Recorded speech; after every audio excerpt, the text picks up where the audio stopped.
Hey, it's me, the DBB.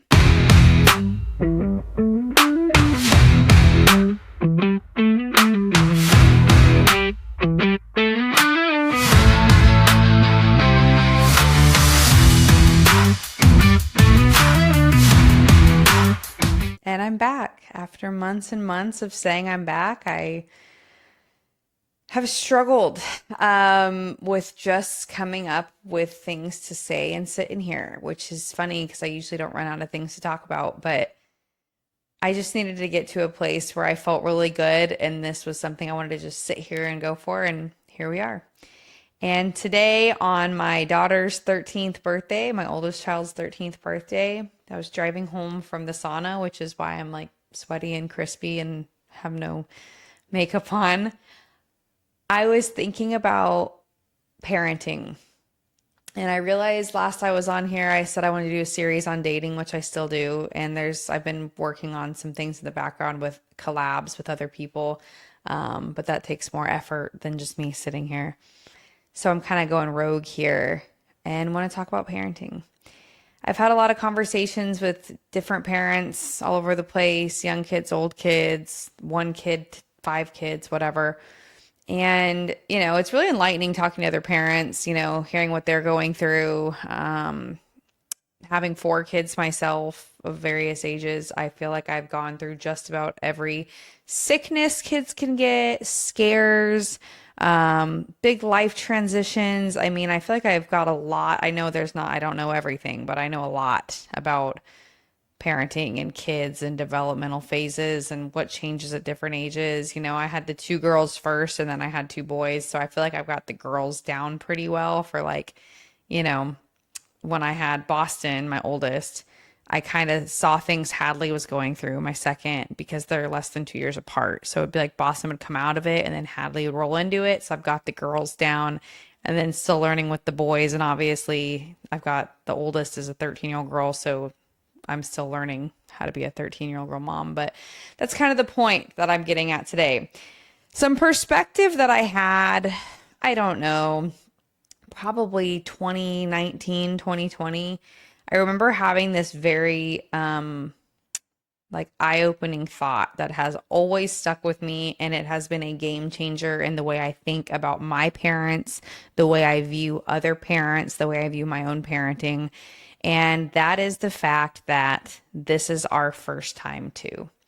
And so as a kid, I feel like we always think our kid or our parents have all the answers. Our parents know everything. You go to your parents when you're scared, you go to your parents when you're sad, you go to your parents to solve your problems.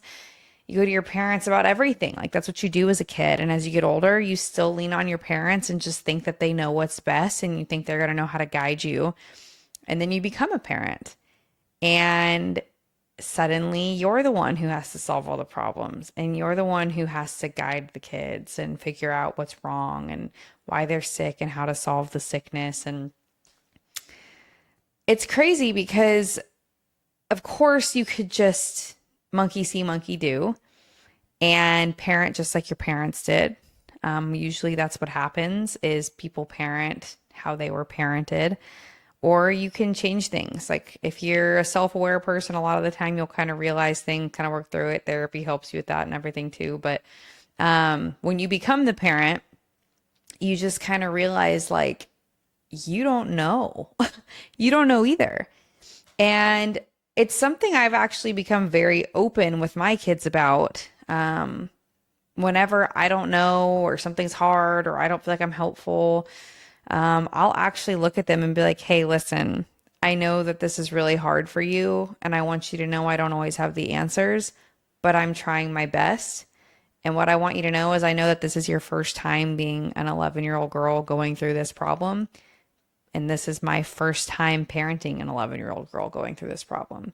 I've been an 11-year-old girl and I've had similar problems, but I also am not in your shoes and it's different. And so I can do what I can do, but this is my first time too. And I think it's kind of like it's just a beautiful thought. Like it's literally, we don't know what we're doing, but man, we try.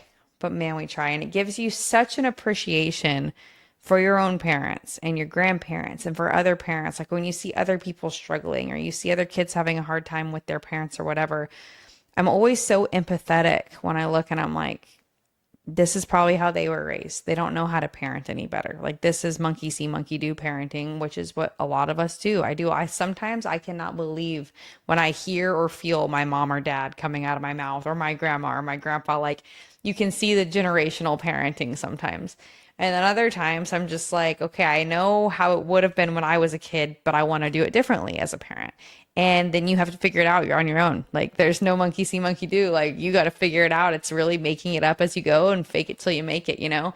And so that's something that really opened my eyes, just a thought that has stuck with me. The first time I had the thought, it stayed. It stuck and it stayed, and it is very relevant and in the forefront of my mind daily as a parent is this is my first time doing this and I don't have all the answers. And then when I look at my parents, even now, I'm an adult, I'm 32 years old, and I still call my mom every day on my drive to work. And I still talk to my mom about what I'm going through. And, you know, I always tell her I don't expect you to have the answers. And usually I'm not here for advice. It's just like I need to talk to somebody. You're my mom.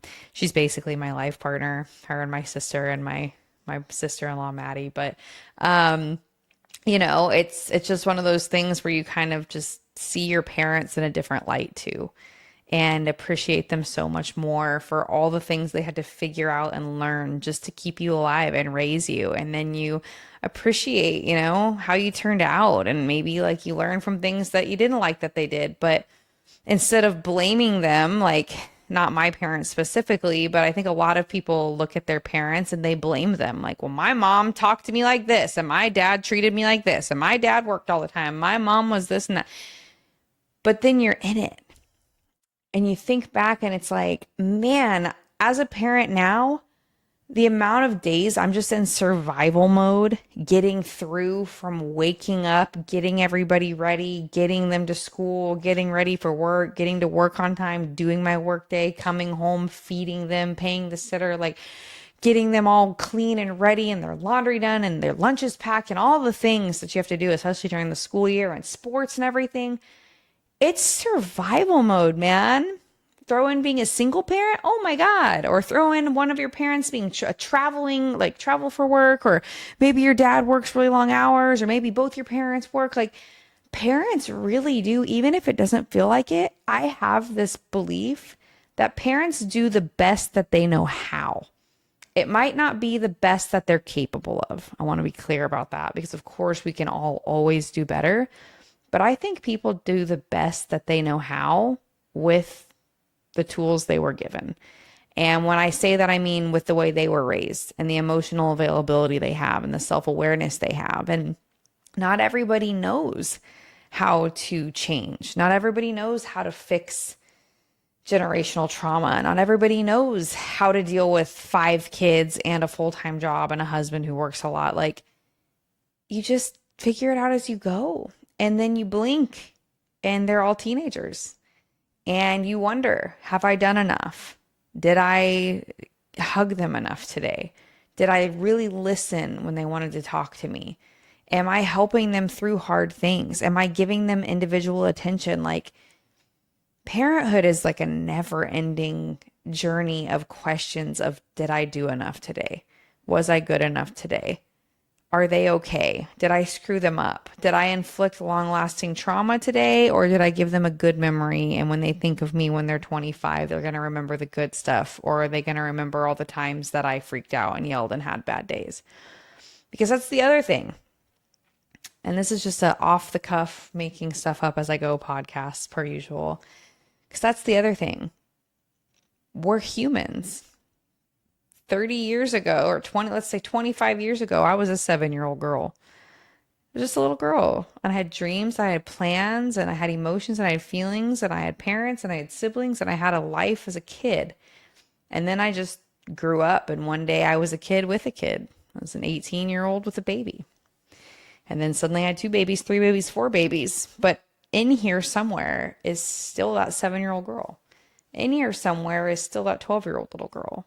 In here somewhere is still that 15-year-old girl.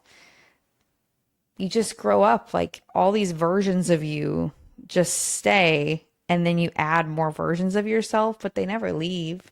There's still things that I probably the first time I ever felt something at 7 years old that have stuck and stayed, and it's how I still feel about things. And it happened when I was seven for the first time and never changed. Like, I'm still just that little girl who became a mom, and I'm still learning life. Like, this is all of our first time doing this thing. And it's our only time doing this thing, unless you believe in reincarnation or whatever. But this is our first time. Like, there's no practice. We're all just here doing it. We're just all doing the damn thing the best we know how with the tools we were given. And when you really accept that, it gives you this new view on people and this new love for people and appreciation for people and empathy for people. And I do believe there are some people that truly just might be evil or not good or don't want to change and aren't good parents because they don't want to try and they're lazy and they don't care. And I think there's always the exception to the rule.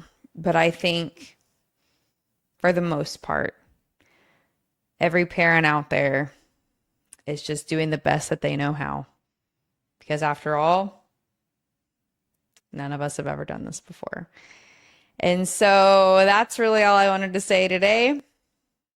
And that's it. That's it. Parenting podcast for the first time as I'm celebrating my oldest turning into a teenager. She had a big 13-year-old birthday. I'm not going to podcast what happened today, but it was funny because I had to use that line on her. I'm like, this is my first time going through this as a mom. You know that, right? She's like, yes. And I'm like, okay, so have a little empathy for me in this moment too. I always try to humanize myself. Like, I said that was it, but this is the part I meant to say earlier. And then it went, pew, emotions, getting angry, how we deal with our bad days, because like before I went off on I was a 7-year-old girl tangent. I'm an adult now, but I'm an adult with feelings and I have bad days and I have heartbreak and I have anxiety and I have down days where I'm just really bummed out. I have stress. I have, we all have to pay bills. There's a lot of stuff that goes into adulting, and sometimes it's a lot. And sometimes I'm exhausted and I didn't sleep. And then my kids need me to do stuff and I'm tired and I'm crabby and sometimes I snap, right? That's human. And so one thing that I've learned too is teaching my kids that I'm just a human with them. Not only is it my first time being in this position with you, but I am also a human with emotions and feelings and thoughts and a life. And sometimes I don't feel good. And sometimes I'm tired. And sometimes I get pushed too far. You guys get to yell at me whenever you want to. I really work hard not to do it. But if I have my days that I snap, like, please love me through it and forgive me, just like I do with you guys. Like, I'll have those conversations with them. Here's another thing. We're human. We make mistakes. We yell. We scream. We fight, whatever. Always go back and repair. That is something I learned too that always stuck with me. Like, if I do something and I feel I have hurt one of my children in any way, emotionally or whatever, I will go to them and I will apologize and I'll say, I'm really sorry. And I will tell them, I will humanize myself. And I think it helps a lot. Like, mommy had a really long day at work. I had a lot of stuff happen at work today. And on top of that, I didn't sleep last night. I kind of have a stomach ache. I didn't eat, whatever the case is. Humanize yourself. You know, sometimes maybe you have a stomach ache and you didn't sleep and then you're kind of crabby. That's where I'm at. And I don't want to take it out on you, but I also want you to know that I love you and I'm sorry that I did. Humanize yourself. Because I think it's really good for kids to see that although we are their superheroes, we are not superhuman. Like, we are just humans with them and we are normal and have our days too. So humanize yourself, give yourself grace that this is your first time doing it too. Talk to your kids about it. I do. I mean, not every, again, this is case spective. This is just the way I parent, and I can't say it's the right way. I can't say my kids are perfect. I can't say I'm perfect. I screw up all the time, but it's something that I feel works for me, is just being very open with my kids, but protecting them from the things that I know they don't need to know, and, you know, making things better in the ways that I can. If there's things going on that I don't feel like is going to benefit them knowing and it's going to hurt them, then I'll hide it from them because that's what parents do. But anyway, that's it. just a little parenting podcast for the night. And thank you so much for listening. If you enjoyed it, like, comment, subscribe, share. Um, I'll try to get consistent with this again, but either way, if it's just me throwing stuff out there from time to time, here's a parenting podcast. And as always, I can't wait to see where this goes. Have a good night.